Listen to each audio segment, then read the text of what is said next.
Fala galera, beleza? Hoje eu venho novamente trabalhar com vocês o diodo, trazendo alguns cálculos e alguns circuitos bem simples para a gente reforçar o funcionamento desse dispositivo.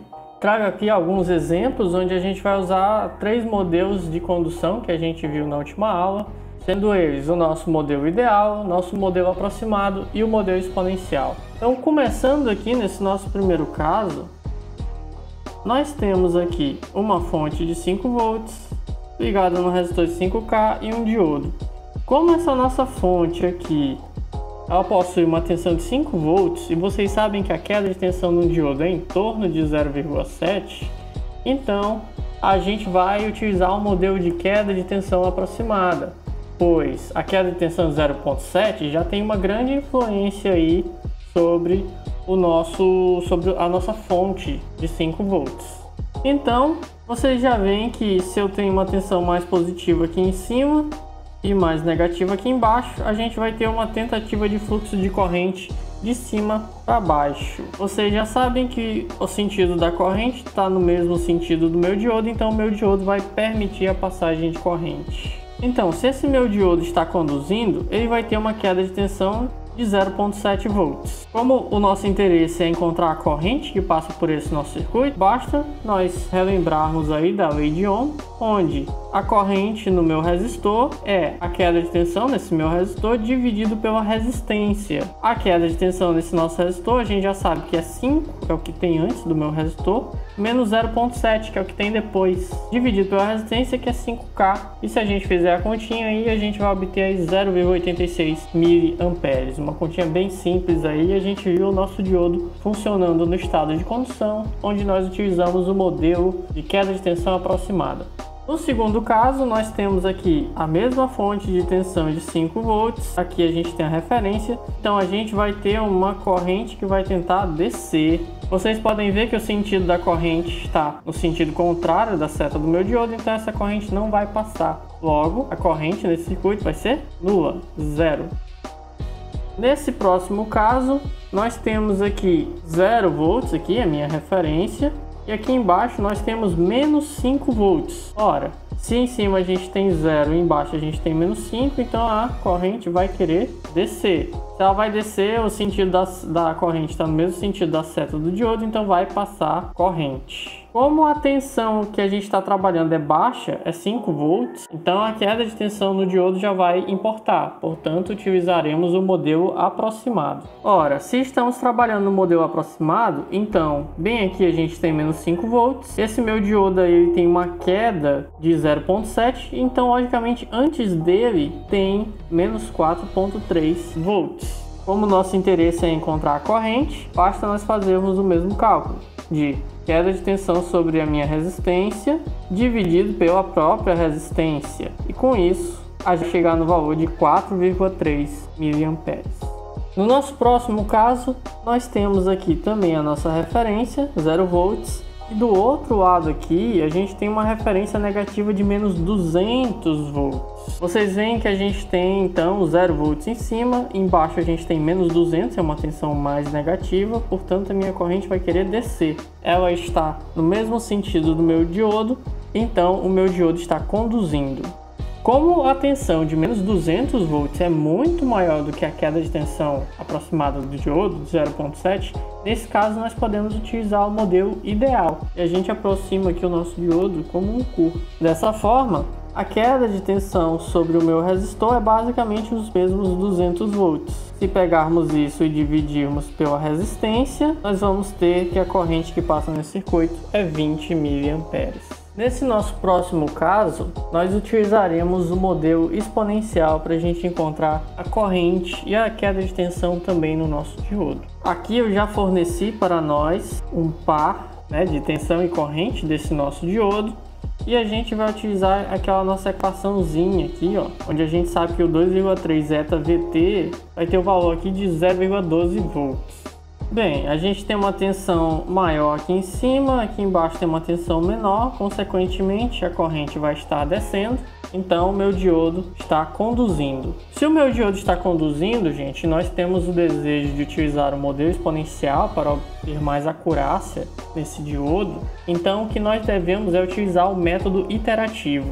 No método iterativo, nós começamos com um chute inicial de queda de tensão no nosso diodo e esse chute inicial nós utilizamos para calcular a corrente através da resistência. Encontrando a corrente, nós utilizamos a equação da queda de tensão no nosso diodo para encontrar novamente uma nova queda de tensão no nosso diodo.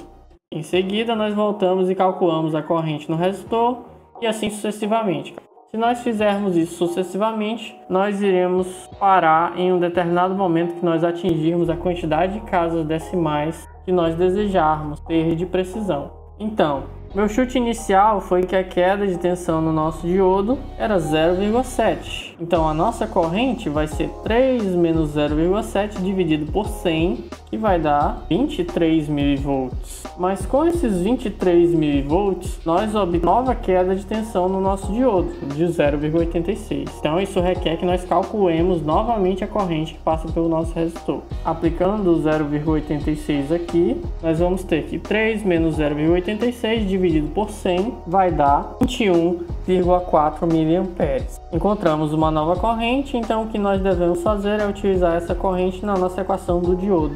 Aplicando essa nossa corrente aqui, o que nós vamos ter como resposta é a queda de tensão de 0,8595.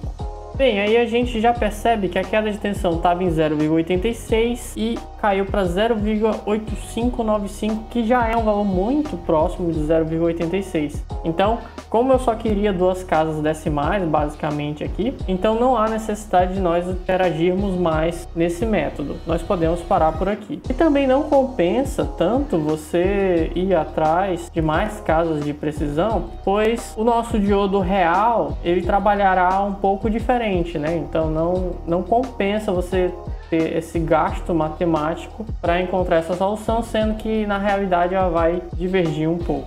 Um outro caso que eu trouxe aqui, nós conseguimos ver aqui vários circuitinhos com diodos, né? E como todos eles estão em paralelo, vocês podem ver aqui que esse circuito está em paralelo com esse circuito, está em paralelo com esse, que está em paralelo com esse. Nós podemos analisar ele de forma isolada. Então, nesse nosso primeiro circuito, gente, vocês sabem que aqui em cima nós temos 10 volts, aqui embaixo nós temos 0 volts, então haverá uma corrente descendo. E o que acontece quando a gente tem dois diodos aqui em paralelo? Ora, o que acontece é que a corrente se divide basicamente ao meio. Vai passar metade dessa corrente por aqui e a outra metade dessa corrente por esse outro diodo. Então os nossos dois diodos aí estão conduzindo. No nosso segundo caso, novamente, nós temos 10 volts aqui em cima, 0 volts aqui embaixo. Vai ter uma corrente descendo. Vocês podem ver que o único diodo que está no mesmo sentido da nossa corrente é esse aqui, ó. Então esse aqui vai permitir a passagem de corrente e esse aqui vai bloquear, ou seja,